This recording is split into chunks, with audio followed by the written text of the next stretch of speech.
Oh, I can't believe it! I'm actually devastated! Hello everyone and welcome to Fate Stay Night Unlimited Blade Works, Episode 8, and good lord!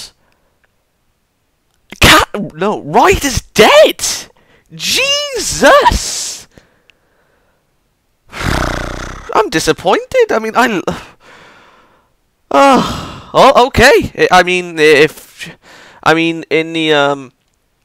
Unlimited Blade Works movie, she did die this way, so yeah. I didn't expect that to happen. Okay then. Right, before we get into that, you can tell I'm not very happy about that, but the shot. Okay, let me just move on for now. I'll get to that in a minute. Rin, as her to assume the role, she was just standing, waiting patiently for Emiya to notice, but, like, you know, with her character, the way that she is, like, you know, her cold side, such and such, he wouldn't expect her to, you know, want him to be the one to come with her, you know? I mean, his dense side aside, I mean, even I would think that. I'd be like, who's she waiting for? And then, you know, be a little bit shocked that she's the one that is, like, you know, like, I'm the one being waited for, you know? Just like, okay. And then, you know, she's just like, what was it, he was asking why, where we going and all that, and then mentioned something, well, I forget the details of that line, but, he was about to leave, you know, saying, oh, okay, go have your lunch then, and then she's just like, no, come with me, and then everyone's just staring, and they're a little bit shocked. Oh, speaking of Shinji, I was glad that we saw his, you know, whimpering side. I mean, he was a little, it was a little bit topsy-turvy, Shinji's personalities in this episode. I mean, on the one side, he was a psychotic psychopath, and I knew that the barrier was going to come up this episode, you know, from the way he was acting. And then we see his whimpering child side when Ryder was dead. I mean, like, he felt on top of the world, and then just seeing that person. But that got me thinking. I was a little bit curious. I mean, at first I thought it was Sakura for some reason, like asking how you were moving, and then transitioning into the Ryder and transitioning into the Ryder versus Saber briefly, and then revealing it to be Caster.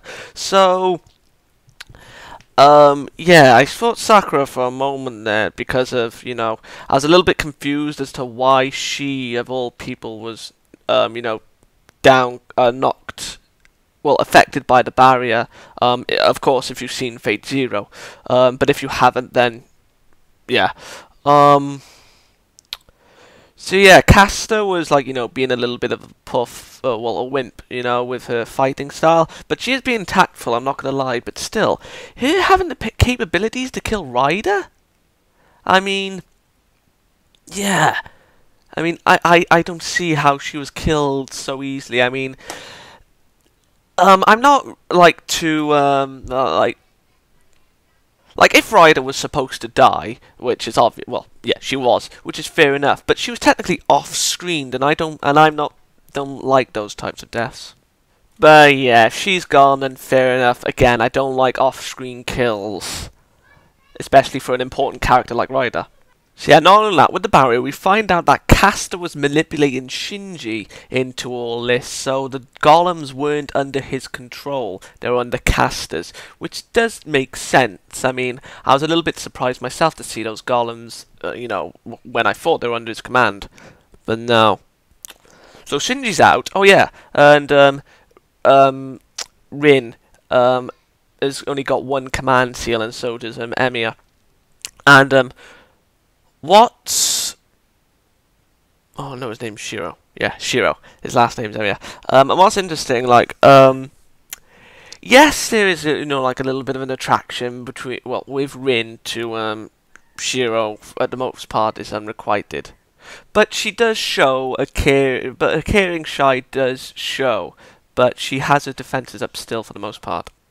Not only that, but, we see Rin's kinks. She thought in a situation such as this, like, you know, so many innocent lives on the line. I mean, like, she shows that she doesn't care, for, you know, like, for people. But as we saw, with so many innocents and unaware people, like, I suppose if 2 were killed in the crossfire, then she'd be fine. But on a mass scale, like a school which has hundreds of people, she can't cope with so many lives on the line. But Emiya can, even if he was a little bit worried. He's used to seeing dead bodies, essentially. So yeah, both Rin and Shiro had character development all around in this episode.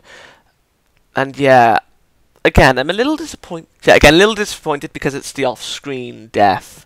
But I hope that there's a twist that she comes back. I mean, I'm hoping, because yeah, I mean, I know I compare a lot to the 2006 and the 2014 version, but again, I wasn't expecting her to die so quickly, essentially.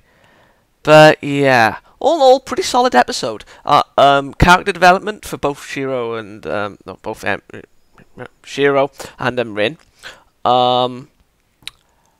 Good fight, as well as you know, more insight into Shinji's character.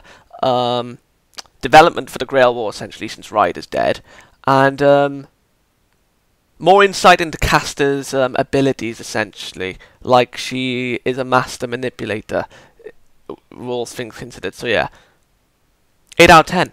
See you next week.